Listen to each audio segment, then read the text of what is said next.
देखो simple harmonic motion क्या होगा, कोई भी एक पार्टिकल है, सपोज करो ये तुम्हारा सेंटर है और एक पार्टिकल है तुम्हारा ए पॉइंट पे, इस ए पॉइंट से तुमने क्या करा, मूव करा, या ऐसे कह दो भाई सिंपल हार्मोनिक मोशन तुम किस में देखते हो, एक घड़ी का जो पेंडुलम है उसमें देखते हो, उसमें क्या होता है, ये तुम्हारा एक कोई पॉइंट फिक्स होता है, ठीक है, इसके ये ओरिजिन हो जाएगा, तो वो पेंडुलम क्या करता है, घड़ी के इधर जाता है और इधर भी जाता है, ठीक है, एक पॉइंट पर्टिकुलर उसका फिक्स होता है, वो कौन सा पर्टिकुलर फिक्स है, वो ये वाला है, इसके अकॉर्डिंग जो मूव कर रहा है वो, ठीक है, वो जो मोशन होता है वो कहलाता है तुम्हारा क्या, सिंपल हार्मोनिक मोशन।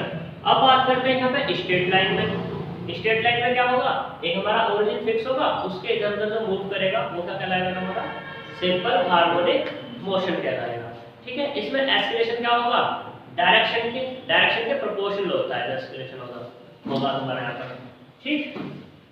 तो देखो let O be the centre of force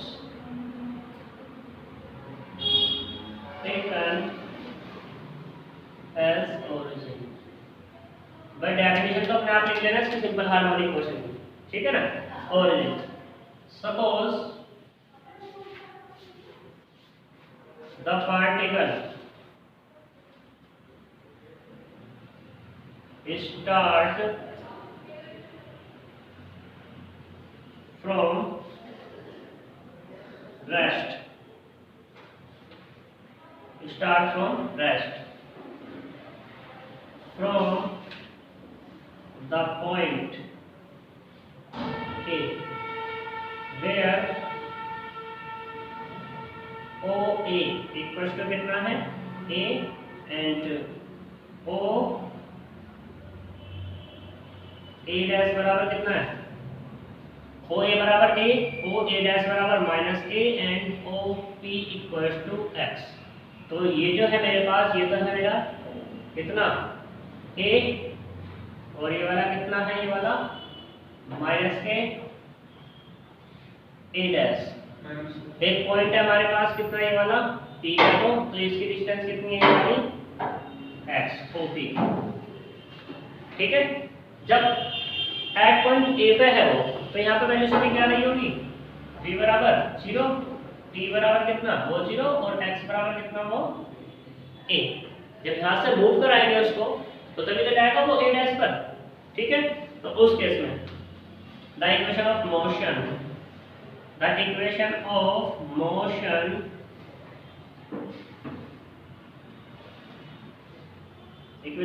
वो कितना होगा, v dv अपॉन dx, ये एक्सप्रेशन हो गया, प्रोपोर्शनल किसका जाएगा, x के, क्योंकि जो डायरेक्शन है वो क्या होगी मेरी, घट रही है, तो इसलिए क्या जाएगा ये माइनस के x आ जाएगा, ठीक। तो v dv अपॉन dx बराबर कितना आएगा, एक proportional constant mu x, integrate कर लो वेरिएबल सेपरेट करके, तो v dv इक्वल टू कितना म्यू x और ये dx, इंटीग्रेशन कर दो साथ साथ, तो कितना आएगा p square upon 2 equals to minus k mu x square upon 2 plus c1 upon 2, तो उससे 2 कैंसिल हो जाएगा, तो कितना होगा यहाँ पर v square equals to minus k mu x square plus c1, इसे डालते हैं क्वेश्चन नंबर 1।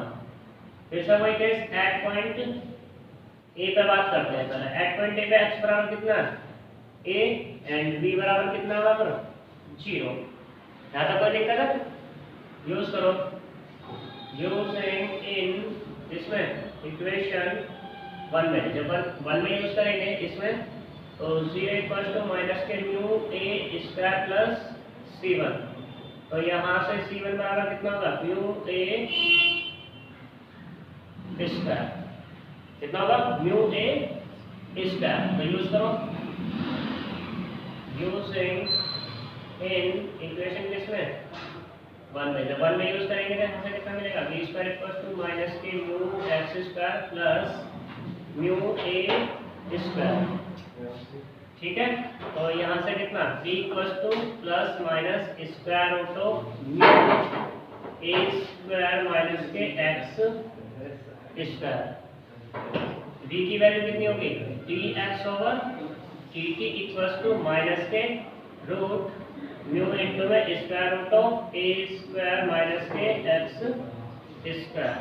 तो यहाँ से d की बराबर कितना होगा माइनस के 1 upon root mu dx over square root of a square minus के x स्क्वायर। इंटीग्रेट कर दो साथ साथ, जब इंटीग्रेशन करेंगे तो कितना मिलेगा t equals to minus 1 upon root mu और ये कितना होगा cos inverse x upon a और कैसा आएगा माइनस का माइनस माइनस कैसा होगा प्लस और प्लस के ये कितना होगा c2।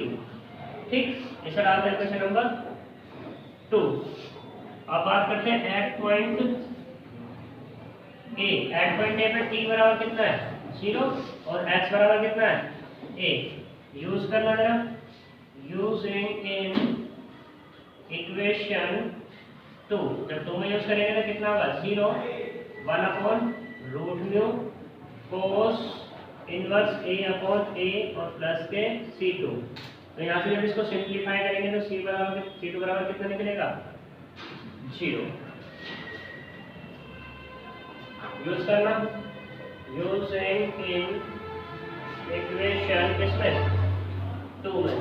जब 2 में यूज करेंगे तो यहाँ से कितना मिलेगा t equals to 1 upon root mu और cos inverse x upon a plus 0।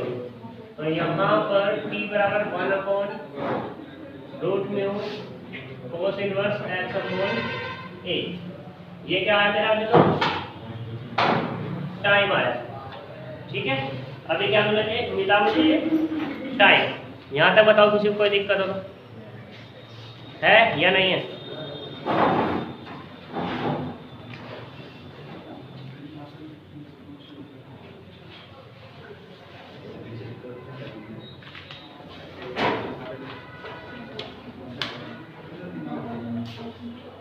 यहां से अगर x निकालोगे तो कितना मिलेगा t root mu equals to cos inverse x upon a।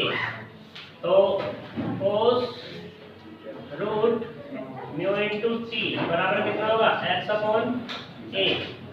x बराबर कितना होगा a cos root mu into T.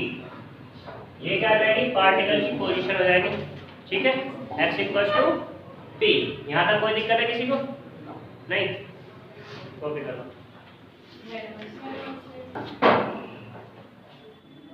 देखो अब क्या है यहाँ पर ये जो इक्वेशन मेरी आई है x equal to a cos root mu t, ये है मेरी सिंपल हार्मोनिक मोशन की इक्वेशन।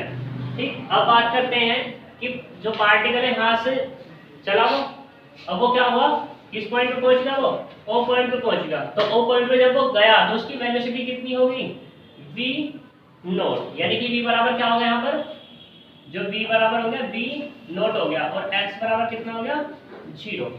ठीक, तो जो मेरी इक्वेशन आई थी वेलोसिटी की उसमें रख लो इसको। ये जो वैल्यू है v बराबर v नॉट और x बराबर 0। तो v कौन सी इक्वेशन है v square equal to mu a square minus के x स्क्वायर। जब इसमें रखेंगे तो कितना मिलेगा v not square equal to mu a square, यानी कि ये कितना मिलेगा mu a square equal to this, या ऐसे कहते हैं v not equal to plus minus square root of mu a square. तो v नॉट इक्वल टू कितना आएगा square root of mu a square. ठीक, अब बात करते हैं यहाँ पर मैक्सिमम वेलोसिटी की। मैक्सिमम वेलोसिटी, जो मैक्सिमम वेलोसिटी आएगी वो हमेशा होगी v नॉट मॉडुलस में होगी।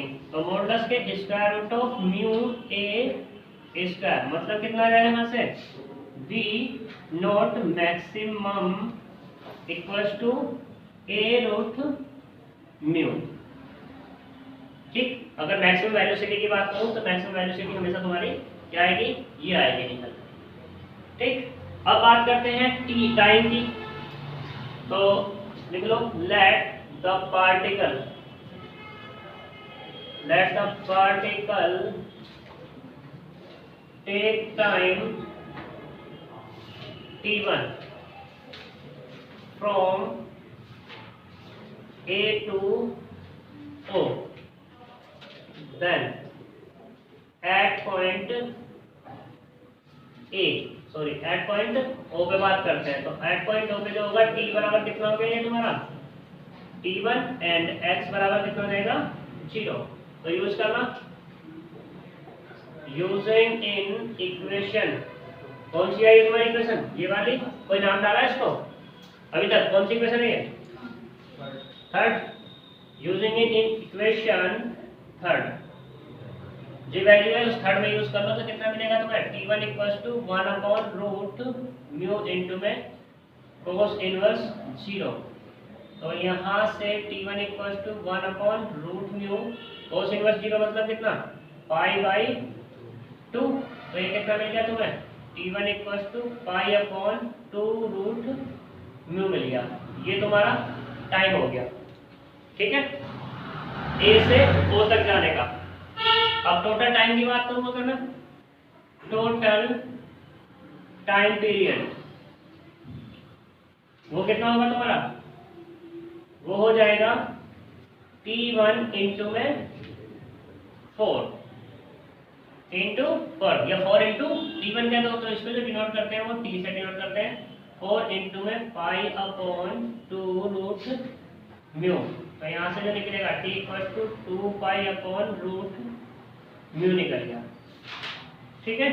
अब बात करते हैं इसकी फ्रीक्वेंसी की। फ्रीक्वेंसी जो फ्रीक्वेंसी होती है उसको वो होती है n, और ये होता है जो तुम्हारा टोटल टाइम आया टाइम पीरियड आया उसकी क्या होती है रेसिप्रोकल होती है, यानी कि 1/t, और ये कितना होगा 1/2 पाई अपॉन रूट म्यू। तो यहाँ से जो n निकल के आएगा वो कितना निकलेगा mu upon root mu upon कितना 2 पाई। ये तुम्हारी फ्रीक्वेंसी आ जाएगी, ठीक है। अब t बराबर जो टाइम पीरियड है 4 इंटू t1 कैसे लगा दी, बात ही आती है। तो देखो a से o पे गया t1 टाइम, o से फिर a डैश पे जाएगा, एक t1 और हो गया, फिर ये वापस आएगा 3 और फिर जाएगा, ये कितना हो गया होगा टाइम पीरियड पूरा पूरा। इसको जब हम क्या बोलते थे वहां पर ऑस्किलेशन भी तो बोलते थे, वही चीज है ये।